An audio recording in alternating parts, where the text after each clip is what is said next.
ଗଞ୍ଜାମ ଜିଲ୍ଲା କ୍ରିକେଟ ସଂଘର ପ୍ରସ୍ତାବିତ ସାଧାରଣ ପରିଷଦ ବୈଠକ ଓ ନିର୍ବାଚନ ଆଜି ହେବାକୁ ଦିନ ଧାର୍ଯ୍ୟ ହୋଇଛି। ତେବେ ବିଜ୍ଞପ୍ତି ପ୍ରକାଶ ପାଇବାଠାରୁ ଏହାକୁ ନେଇ ବିବାଦ ସୃଷ୍ଟି ହୋଇଥିବା ବେଳେ ଦିନକୁ ଦିନ ପରିସ୍ଥିତି ଜଟିଳ ହେବାରେ ଲାଗିଛି।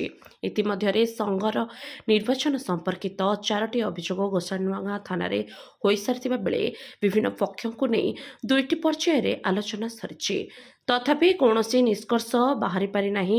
ଫଳରେ ଆସନ୍ତାକାଲି ହେବାକୁ ଥିବା ସାଧାରଣ ପରିଷଦ ବୈଠକ ଓ ନିର୍ବାଚନ କିଭଳି ହେବ ତାକୁ ନେଇ ପ୍ରଶ୍ନ ଉଠିଛି। ଦ୍ୱିତୀୟ ପର୍ଯ୍ୟାୟ ଆଲୋଚନାରେ ସଭାପତି ଅଶୋକ ସାହୁଙ୍କ ସମେତ ସମ୍ପାଦକ ତାରିଣୀ ଚରଣ ସାମନ୍ତରାୟ ଓ କୋଷାଧ୍ୟକ୍ଷ ରମଣୀ ରଞ୍ଜନ ମହାନ୍ତିଙ୍କ ସମେତ ଅନ୍ୟମାନେ ଉପସ୍ଥିତ ଥିଲେ। ଟାଉନ ଏସ୍ଡିପିଓ ଓ ଗୋସାଇନୂଆଗାଁ ଥାନା ଅଧିକାରୀ ପ୍ରତାପ କୁମାର ଦାସ ସମସ୍ତଙ୍କ ଯୁକ୍ତି ଓ ଆପତ୍ତି ଶୁଣିବା ପରେ ଏଥିରେ ପୁଲିସର ଭୂମିକା ନଥିବା ସ୍ପଷ୍ଟ କରିଥିଲେ। ନିଜ ନିଜର ଆପତ୍ତି ଓ ଅଭିଯୋଗକୁ ସେମାନେ ଓସିଏ ଅଥବା କୋର୍ଟରେ କରିପାରିବେ ଏବଂ କୋର୍ଟରୁ ଯଦି କିଛି ନିର୍ଦ୍ଦେଶ ଆସେ ତାହାକୁ କାର୍ଯ୍ୟକାରୀ କରାଯିବ ବୋଲି ପୁଲିସ ପକ୍ଷରୁ ସ୍ପଷ୍ଟ କରାଯାଇଥିଲା। ତେବେ ଆସନ୍ତାକାଲି ହେବାକୁ ଥିବା ନିର୍ବାଚନ ପାଇଁ ଯଦିଓ ସମ୍ପାଦକ ପୋଲିସ ମୁତୟନ ପାଇଁ ଆବେଦନ କରିଛନ୍ତି, ତେବେ ଏଥିପାଇଁ ସେମାନେ ବ୍ରହ୍ମପୁର ଏସ୍ପିଙ୍କୁ ଅବଗତ କରିବାକୁ ପରାମର୍ଶ ଦିଆଯାଇଥିଲା। ଅପରପକ୍ଷେ ନିର୍ବାଚନକୁ ଶାନ୍ତିପୂର୍ଣ୍ଣ ଭାବେ ପରିଚାଳନା କରିବା ସହିତ ସିସିଟିଭି ସର୍ଭେଲାନ୍ସର ସବୁ କାର୍ଯ୍ୟକ୍ରମ କରିବାକୁ ଏସ୍ଡିପିଓ ପ୍ରିୟସ ରଞ୍ଜନ ଛୋଟ୍ରା ସ୍ପଷ୍ଟ କରିଦେଇଛନ୍ତି। ଗତ 4 ତାରିଖରେ ସଂଘର 11ଟି ପଦବୀ ମଧ୍ୟରୁ 7ଟି ପଦବୀରେ ନାମାଙ୍କନ ଦାଖଲ ହୋଇଥିଲା।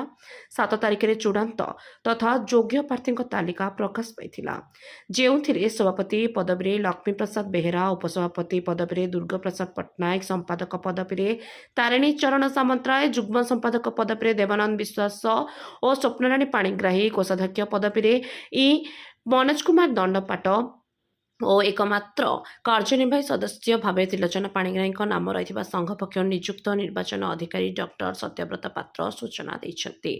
ଏଭଳି ସ୍ଥିତିରେ ସଂଘର ଉପସଭାପତି ବିଜୟ କୁମାର ପଟ୍ଟନାୟକ ଓ କୋଷାଧ୍ୟକ୍ଷ ରମଣୀ ରଞ୍ଜନ ମହାନ୍ତି, ଯେଉଁମାନେ ନିର୍ବାଚନ ନେଇ ନୋଟିସ୍ ପାଇବା ପରଠାରୁ ଏହାକୁ ବେନିୟମ ଦର୍ଶାଇ ଆପତ୍ତି ଉଠାଇଛନ୍ତି।